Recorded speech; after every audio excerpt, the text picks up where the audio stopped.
Okay, so what's up guys? So in today's video, I will be sharing about my thoughts regarding the traditional market. So this is going to be about the connection of the Dow Jones and the dollar and the Bitcoin chart or the Bitcoin price action in general.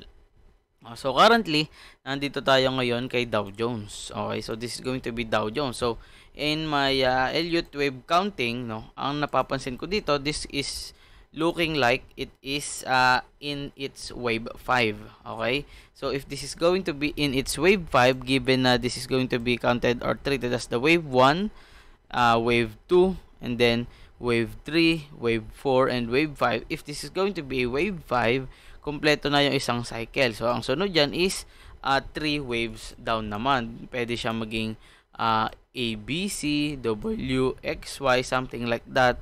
Di natin masabi. Pero again, we are going to look for a potential correction sa market.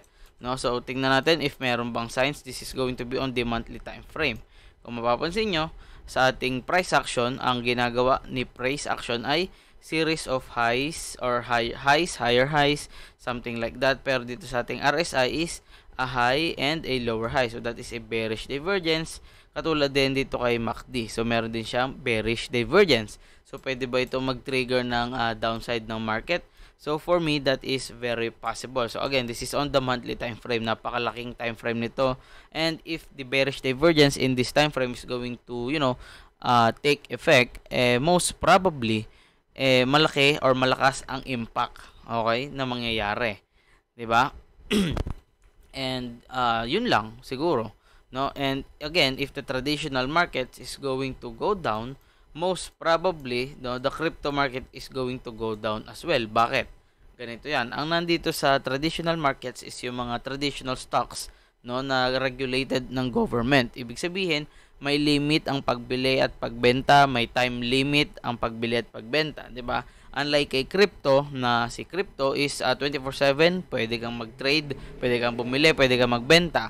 No, isang click mo lang, mabebenta mo na yung mga assets mo sa cryptocurrency market. No, ibig sabihin, if let's say merong mga whales na tawag dito, meron silang assets both sa traditional and the crypto market, uunahin nila most probably ibenta yung nasa crypto kasi nga anytime pwede nilang ibenta kahit nasa phone lang or sa laptop, pwede nilang ibenta, unlike sa traditional markets na kailangan nilang maghantay ng market open, no? Again, if the traditional market is going to go down, the crypto market is also going to, rush down, in my very honest opinion. Okay, hindi naman ibig sabihin nun sure, no, pero again, that is most probable, no? Again, ito pala si Dow Jones is nagbe-break na ng all-time high niya, no? So ngayon ko lang napansin, no? Pero dito gumagawa siya ng pansinin natin to, series of higher highs na dito kay what do you call this,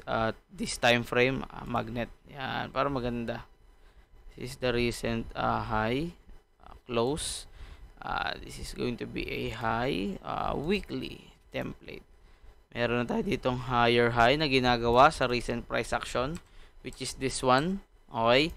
Pero yung ating RSI, if we're going to zoom out dito sa tapat niya, this is still a bearish divergence, 'di ba? Lower high pa rin ang ginagawa niya kay RSI unless magtuloy-tuloy siya pataas, which is possible naman. Pero again, hangga't hindi niya to na invalidate, pwede pa rin itong mag-cause ng isang bearish move. No? So, yun lang siguro para dito sa Dow Jones. Ang tagal ko na itong di nabibisita. Ayan, ito, meron tayo dito head and shoulders. Na-hit naman yung target. At again, nagkaroon siya ng throwback up. No? Tingnan natin kung ano mangyayari sa kanya sa bigger or sa larger time frame. Sa ating Elliott wave count, siya ay nasa wave 5 na. So, pwedeng ibig sabihin ito dun sa weekly time frame na bearish divergence, pwedeng nagpapakita na siya ng sign of weakness. Na parang pagod na siya kasi kung titignan nyo, wala pa talaga siyang bear market. No? And again, if this is going to retrace down, the cryptocurrency market is going to suffer very much in my very very honest opinion, no? So bago tayo lumipat kay DXY, iinom muna ulit ako ng tubig kasi nakakauhaw pala talaga siya, no? Ngayon na lang ulit tayo nag-live, so di na masyadong sanay.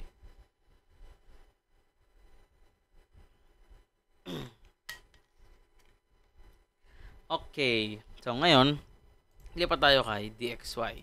So this is going to be the dollar chart, no? So ito, meron ako dito ang mga bakit di ko maklik na sabay-sabay ito. Meron ako dito, i-hide ko muna. Ayan, meron tayo ditong chart ni dollar. So using the Elliott wave theory, nag-practice ako, no? Na-count ko siya. This is going to be the wave A, B, C, D, E. Ibig sabihin nun, kakatapos lang niya sa isang corrective wave. No, ibig sabihin, anong sunod doon? Ang sunod doon is an impulse wave. Ibig sabihin, meron siyang gagawin na 5 waves up, which is going to be this one. Pwede nating i-expect to, or pwede itong i-assume na ito na yon, no? Siguro, gagawin ko itong dilaw, no, para ma-differentiate lang natin ng mas madali. 'Di ba? Again, after ng 5 waves or corrective wave, pwede tayo makakita ng 5 waves up, pataas, no? Magtuloy-tuloy siya. Again, sa wave 1, meron tayong 5 waves up. Wave 1, A, B, C. Wave 2, wave 3, wave 4, A, B, C. And then wave 5, yan na yung wave 1. Tapos na. So, ang wave 2 natin is A, B, C. That is going to be the wave 2. No? So, tapos na pala yung wave 2. So, anong ginagawa natin ngayon? So, currently, correct me if I'm wrong, or if this count is correct, no, we are currently entering or in the formation of wave 2 of 3. So, ano yung wave 2 of 3, Sir Age? No? So, siguro, ganito siya. Zoom in tayo ng konti. This is going to be wave 1. This is going to be wave 1. And after the wave 1 is wave 2. Corrective wave, 3 waves. A, B, C. Pwede bang hanggang dito lang? Pwede mag-truncate, yes. Pero pwede rin siya lumalim pa ng konti. Pwede rin yan. Siguro around dito, around 99 to 95 area kay DXY. So kung bababa pa to, most probably the traditional market and the crypto market is going to pump harder. But again, if this is going to be correct, if my assumption, no, yung aking assumption ay tama na this is going to be wave 2 ABC correction o zigzag, pwedeng ang sunod dito is the wave 3 na or another 5 waves up, no? Pwedeng ganyan, no? Hindi naman masyadong OA naman ganyan, 5 waves up para mabuo yung wave 3.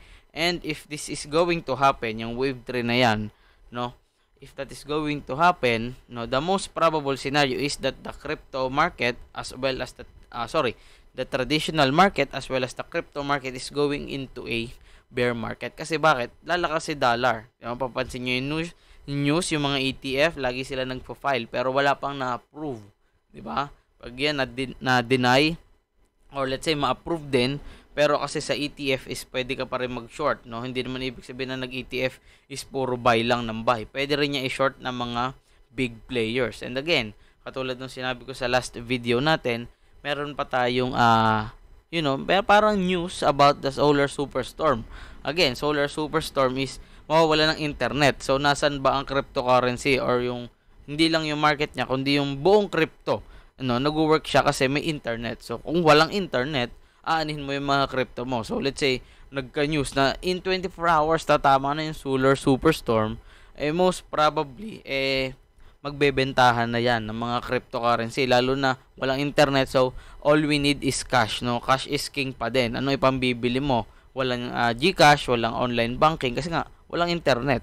So cash pa din ang magwawagi at the end of the day, no? So after the wave 3, no, I am expecting the wave 3 to reach around 168 to 170, di ba? So again, wave 4 pwede yan maging A, B, C, D, E. And then, tsaka siya matapos yung wave 4. And then, tsaka siya magkaroon or gumawa ng another 5 waves up. A, B, C, D, E. And then, 1, 2, 3, 4, 5. No? So, the wave 5 is going to be around 190 to 200 DXY ang target. So, that is going to be very confluent with this target. So, this is going to be the target na matagal ko nang pinakita sa inyo na falling wedge. Yan, dito natin yan kinuha from the highest point and then nilagay natin dito sa breakout point, no? Ilang beses na nagretest, nagsusupport siya. So, tingnan natin kung ano mangyayari sa susunod na kabanata, no? So, ayun lang siguro for DXY. So, kung meron pa kayong mga tanong dyan, ayan, sinave ko na, syempre, para hindi ko makalimutan na this day, December 30, 2023, before 2024, nagkaroon na tayo ng forecast with the Dow Jones, the dollar, and the crypto market. So, isa pa, let us review my Elliott Wave count with the BTC chart. So, again, meron tayo ditong 5 waves, tapos na. This is going to be it. Yung mga dilaw, wave 1, 2, 3, 4, 5, A, B, W, X, no? So, again, kung bababa pa si DXY, pwede pang umangat si X or si BTC hanggang dito kay 47K-ish. And then, if hindi niya ma-break yung 47K area na yan, I expect a strong rejection. A very, very strong rejection to form or to complete the wave 2. Okay? Again, hindi ko sinasabi na this is going to happen, but based on my count, so I trust myself naman. Kasi kung hindi ako maniniwala sa sarili ko, sino pang maniniwala sa akin, 'di ba? So ayun, tingnan natin kung ano mangyayari sa kanya, no? So dito, this is going to be wave 2. And then after that, siguro pag na-satisfy to, nangyari itong 3.5k-ish area na ma-fill yung CME gap dito. Kasi 'di ba na-share ko na rin sa inyo na may gap somewhere here. Pwede na siguro ako mag-entertain ng long positions, no? So, ayun lang. Kung meron kayong mga questions, tingnan natin dito sa TikTok. Wala pa naman. Wala nagko-comment. So, magandang araw sa inyo. No? So, tingnan natin yung iba kong chart. No? Papaanohin lang natin to ng mabilisan. Yan. Ay. Okay. Baka meron kayong questions. Huwag kayo mahiya magtanong. No? So, balik tayo kay DXY. No? So, yun pala, hanggang dun lang yung ating sharing ng knowledge about the Dow Jones, the DXY, and the BTC relationship. No? So, yun lang. Advance Happy New Year sa inyo. This is going to be the last video sa YouTube and sa Facebook page ko dito sa aking trading accounts. No? So, maraming salamat. Advance Happy New Year. Yun lang everyone. I-stop ko na yung recording. Bye-bye.